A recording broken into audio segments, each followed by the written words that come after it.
Assalamualaikum warahmatullahi wabarakatuh. Perkenalkan, nama saya Adil Miftahuddin. Saya dari Prodi PAI semester 3 dari Sekolah Tinggi Agama Islam Brebes. Dan saya akan membuat video untuk memenuhi tugas UAS mata kuliah Psikologi Kepribadian yang dibina oleh dosen Butati Mamlakah MPT. Jadi, kali ini saya akan membahas salah satu teori kepribadian yang cukup memiliki impact besar dalam dunia ilmu psikologi. Meskipun beberapa ahli juga memiliki kritik tersendiri, teori ini berusaha untuk memahami manusia berdasarkan pengalaman masa lalunya, memiliki penekanan pada kesadaran, prakesadaran, serta ketidaksadaran, dan menempatkan seks dan agresi menjadi salah satu pembahasan besarnya. Kita akan membahas bersama teori psikoanalisis.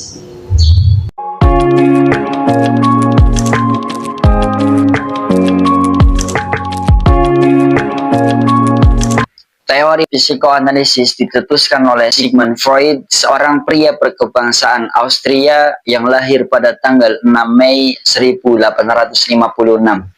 Sigmund Freud lahir dari pasangan Jakob Freud dan Amalia Nathanson dan meninggal di London pada tanggal 23 September 1939. Awal perjalanannya, ia banyak melakukan eksperimen dengan menggunakan kokain hingga akhirnya dia menghasilkan artikel yang berkaitan dengan eksperimennya tersebut. Beberapa karya besarnya adalah Interpretation of Dreams, Studies on Hysteria, on Dreams. Konsep dasar kepribadian menurut Sigmund Freud, ia membagi kepribadian ke dalam 3 level. Yang pertama ada kesadaran, yaitu segala sensasi dan persepsi yang kita sadari pada saat ini.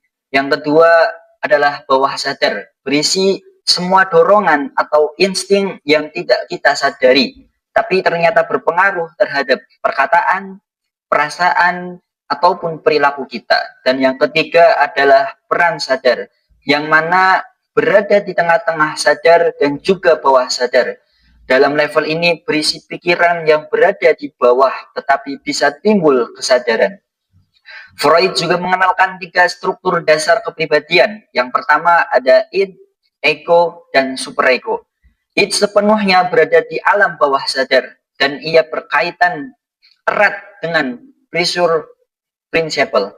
Sedangkan ego adalah satu-satunya yang berhubungan dengan alam sadar dan ia bertanggung jawab terhadap reality principle. Dan yang ketiga ada yang terakhir, yaitu superego yang mewakili moralistic and idealistic principle dalam sebuah kepribadian. Freud juga mengatakan bahwa dasarnya manusia itu termotivasi secara kesenangan serta menurunkan ketegangan ataupun kecemasan dan dorongan-dorongan dasar dalam teori psikoanalisis. Dalam teori psikoanalisis itu sering disebut dengan istilah insting dan dikelompokkan ke dalam 2 kategori. Yang pertama adalah dorongan seks atau eros, dan yang kedua adalah dorongan agresi, distraksi, atau tidak sesuai dengan Thanatos. Freud juga menempatkan kecemasan ke dalam dinamika kepribadiannya. Ada 3 jenis kecemasan. Yang pertama ada kecemasan neurosis atau kecemasan moral, dan yang terakhir ada kecemasan realistis. Dan salah satu cara untuk mengurangi kecemasan dalam teori psikoanalisis dikenal dengan lemahnya mekanisme pertahanan diri. Dan pada dasarnya, mekanisme pertahanan diri adalah suatu hal yang normal dan digunakan secara universal oleh setiap orang. Namun ketika itu dilakukan secara ekstrim dan berlebihan, akan mengarahkan pada perilaku neurotik. Adapun beberapa bentuk mekanisme pertahanan diri antara lain adalah referensi, yaitu pembentukan reaksi, pengalihan fiksasi, regresi, proyeksi, introyeksi, dan sublimasi. Freud juga percaya bahwa pengalaman masa kanak-kanak akan sangat membantu dan membentuk kepribadian seseorang. Ketika dewasa nantinya, terutama 5 tahun pertama dalam kehidupan seorang anak-anak tersebut, itu juga memiliki teori fase perkembangan yang sering disebut dengan siklus seksual. di mana pada setiap tahapan siklus seksual sendiri itu sangat dipengaruhi oleh zona erogen tubuhnya, dan pada setiap tahapannya akan ada konflik yang harus ia selesaikan sebelum masuk ke tahap berikutnya dan berikutnya lagi. Yang pertama adalah fase oral, di mana fase oral itu bermula dari awal lahir hingga tahun kedua kehidupan.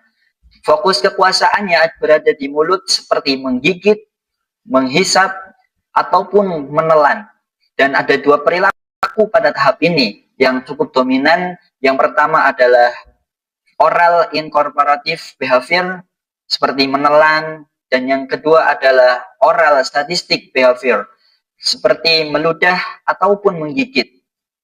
Dan bila bayi mengalami fiksasi pada masing-masing dari tahapan tersebut, maka akan mengembangkan suatu bentuk psikopatologis tertentu. Yang kedua adalah fase anal, yaitu pada usia 18 bulan ketika balita mulai diberikan toilet training, di mana menurut Freud, BAB merupakan hal yang memuaskan secara erotis, sehingga dengan adanya toilet training mereka tidak bisa BAB sembarangan karena waktu dan tempat sudah diatur oleh orang tua mereka.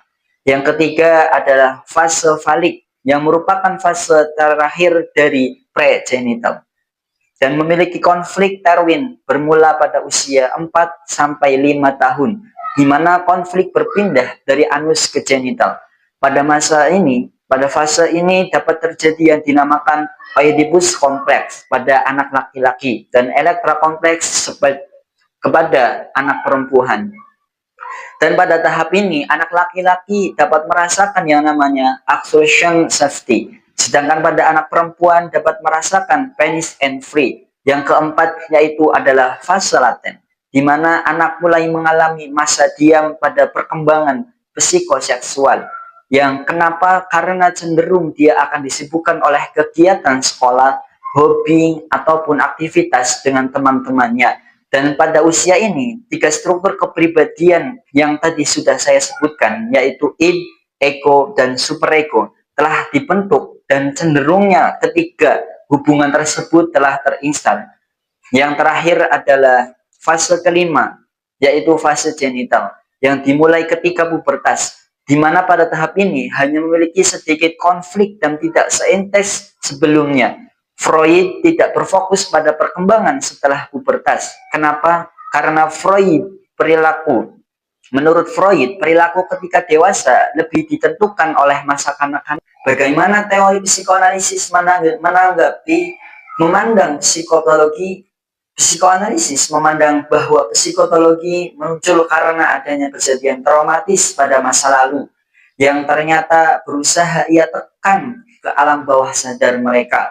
Dan dari sana Freud mengembangkan teknik-teknik terapeutik yang meliputi yang pertama dinamakan dengan asosiasi bebas, yang mana pasien diminta untuk mengutarakan setiap pikiran yang muncul di benaknya pertama kali, dan tidak peduli betapa memalukan atau menyakitkan data-data tersebut.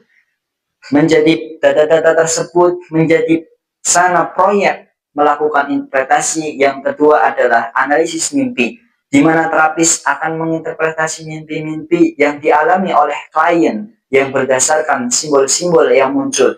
Karena penemu teori psikoanalisis mimpi itu adalah mempresentasikan keinginan, ketakutan, maupun konflik yang ditekan ke alam bawah sadarnya. Dari banyaknya teori-teori, psikoanalisis memiliki posisi tersendiri dalam teori-teori kepribadian di psikologi.